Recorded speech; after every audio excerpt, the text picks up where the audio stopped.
दोन जाती फक्त अध्यक्ष महोदय सध्या अस्तित्वात आहे।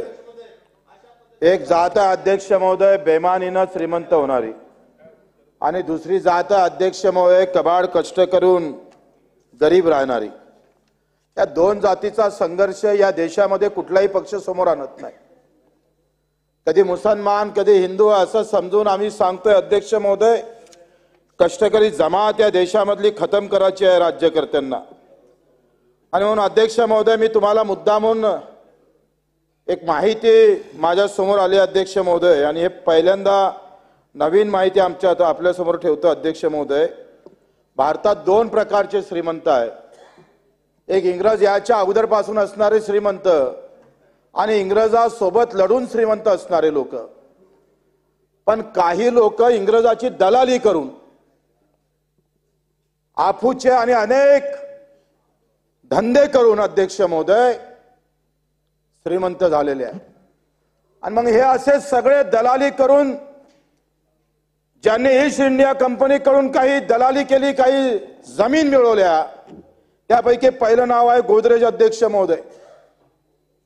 एकूण या पूर्ण मुंबईची जर जमीन पकडली तर ते 34,000 एकर आहे अध्यक्ष महोदय।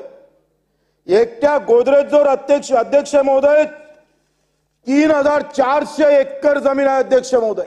एकट्या गोदरेज जोर कुठून मिळवली, कशी कमावली, ईस्ट इंडिया कंपनीनं कधी यांना दिली अध्यक्ष महोदय, याचे सगळे पुरावे अध्यक्ष महोदय।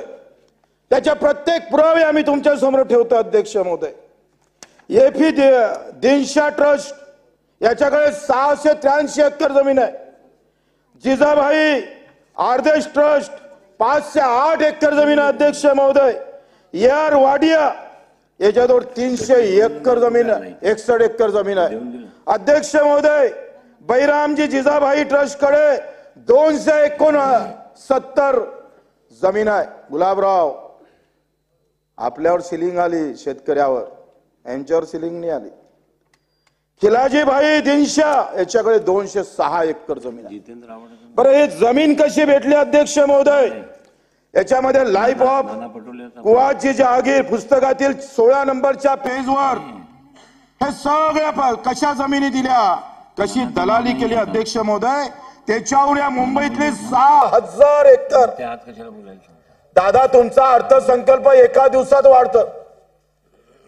स्वातंत्र्यानंतर आपण सिलिंग आणलं आणि मग आम्ही पाहतो इमानदारीनं ज्यांनी या जमिना कमावल्या त्याच्यावर सिलिंग आलं, पण यांच्यावर सिलिंग का आलं नाही याच मला अध्यक्ष महोदय नवल वाटतं। सिलिंगच्या कायद्यानंतर सगळ्यांच्या जमिनी आपण सरकार जमा केल्या, या जमिनी का सरकार जमा होत नाही? मला असं समजतं का हे सगळ्या राजकीय पक्षाला काही खुराका देतात।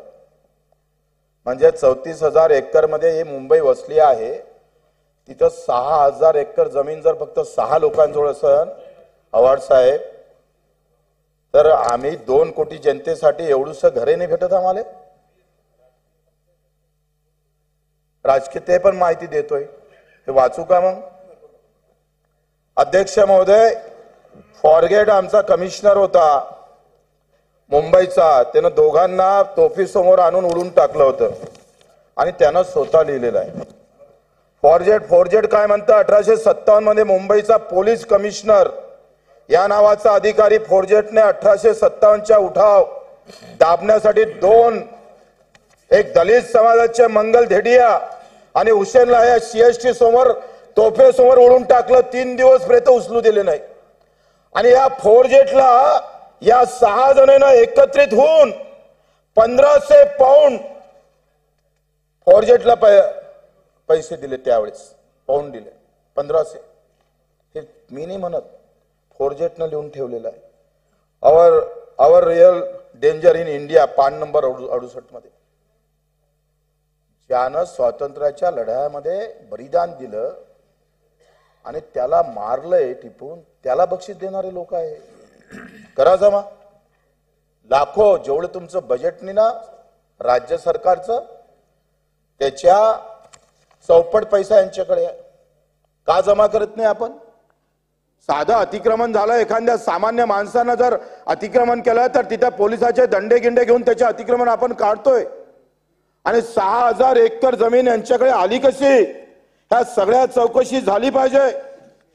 ते कशा पद्धतीने त्यांच्याकडे आपण आतापर्यंत ठेवलेली आहे, याच्या सगळा शहनिशा होणं दादा फार महत्वाचं आहे.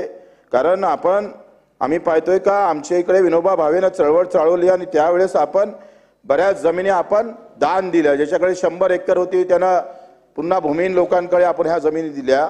मला वाटतं यावर सुद्धा फार लक्ष घालणं अध्यक्ष महोदय फार महत्वाचं आहे. या सगळ्या गोष्टी लागण तर मी शासनाला देतो, पण आपण 2 मिनिट 3 मिनिटही झालं नाही. आपण पाहतोय का या ईस्ट इंडिया कंपनीनं त्याची दलाली त्याचं स्वामित्व म्हणून या सगळ्या अध्यक्ष महोदय या जमिनी यांच्याजवळ आलेल्या आहे. गोदरेजजवळ 3000 एकरच्या जमिनीमध्ये अर्ध्या जमिनीमध्ये काहीच काम नाही. ते काढले पाहिजे बाहेर. कसे आले त्यांच्याकडे, मेहनतीनं आल्या का? सगळा अफूचा धंदा करायचे. आणि त्याचे पुस्तकात लिहिलेलं आहे का चीनमधून आपण चहा आणायचा आणि चीनला चायनाला आपण अफूचा बंदी असताना हे सगळे दलाली करून तिथं अफूचे पुरवठा करायच्या. त्या दलालीतून हे पैसे आलेले आहे. म्हणजे जे शहीद परिवार जर पाहिले आपण अध्यक्ष महोदय, आपण 6 मिनिटं एकच विषय बोलताय अध्यक्ष महोदय, बाकीचे लहान लहान विषय आहे, बाकीचे राहणार आहे. आपण कन्क्लूड करा. असा अन्याय करू नका अध्यक्ष महोदय. मी अजून 2-3 मिनिटं बोलतोय आणि आता 29 मिनिटं 29 म्हणजे 3:30 झाले आहे. अजून 3 मिनिटं बोलतोय. तुम्ही बेल वाजवायच्या अगोदर थांबतो अध्यक्ष महोदय. धन्यवाद. आपण जर अध्यक्ष महोदय या सगळ्या गोष्टीवर लक्ष दिलं तर ज्यांनी बलिदान या देशासाठी केलं ते कुटुंब रस्त्यावर आलेलं आहे आणि ज्यांनी बेमानी केली, गद्दारी केली ते मात्र या देशामध्ये अधिक श्रीमंत होत चाललेले आहे. आणि म्हणून खास करून मी सांगतोय का दादा, आपण जलसंपदा मंत्री होते आणि आज सगळे मंडळ आपण तयार करतोय, पण प्रकल्पग्रस्तांचं मंडळ आपण तयार केलं पाहिजे.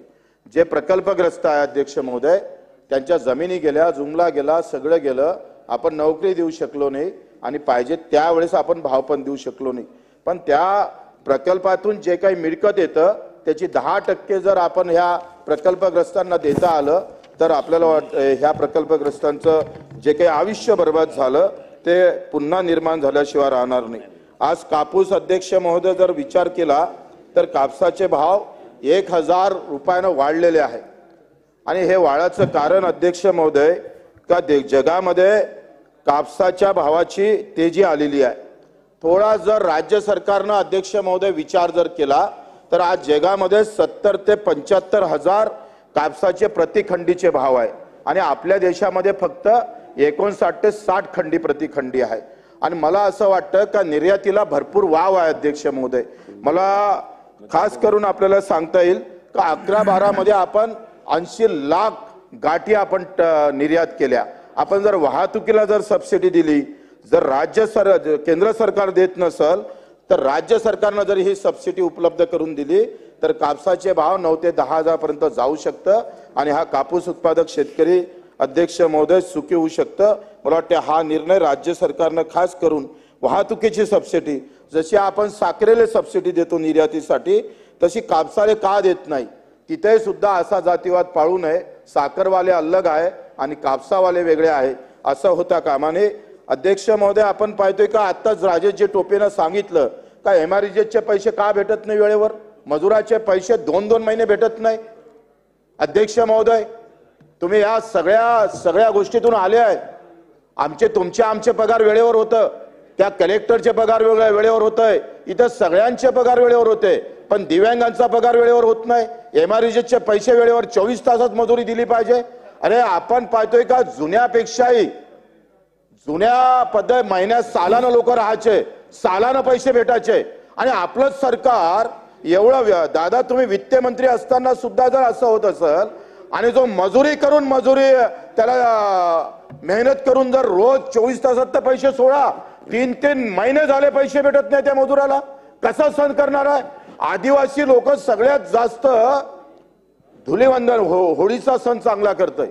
आता 25 मार्चला त्यांचे धुलीवंदन आहे आणि हे सगळे मजूर करणारे लोक आहे. म्हणून त्याला ते पैसे लगेच गेले पाहिजे. केंद्र सरकार जेव्हा पैसे देईन तेव्हा देईल, पण राज्यानं आपल्या तिजोरीतून सुरेश द्यावं, बनपुडकर. केंद्रानं तिकून आपण नंतर आल्यावर ते वळते करून घ्यावं. अध्यक्ष महोदय, आपण अध्यक्ष महोदय याचं आहे एक शेवटचा त्यांचा जागी केला होता ते म्हणाले मी बोलतोय. अध्यक्ष महोदय संत्रा असं आहे, त्यांचा जागी तुमचं नाव दिलं होतं, ते म्हणतात मी बोलतोय. अध्यक्ष महोदय यादी आली आहे, बोला दादा बोला. अध्यक्ष महोदय, माझा पॉइंट माझा वाचा आहे ना, एकच झालं ना. मिनिट, मग तुम्ही सगळं बच्चू कडू करा. झालं ना तुमचा. अध्यक्ष महोदय, फक्त संत्रा उत्पादक शेतकऱ्यासाठी एक पॅकेज जाहीर करणं गरजेचं आहे. सगळ्या आम्ही पाहतोय तुम्ही दोघे संत्रा ठरवा कोण बोलणार आहे ते. उत्पादक शेतकरी आपले दोघे ठरवा. सगळे झाडं उपडून बगीचा तुम्ही काल तोडण्याच्या बोलले ना. तयारीत आहे. त्याला एक वेगळं पॅकेज नाना जाहीर बोलले करावं. ना. अध्यक्ष महोदय, आपण मला बोलण्याची संधी दिली, धन्यवाद. धन्यवाद.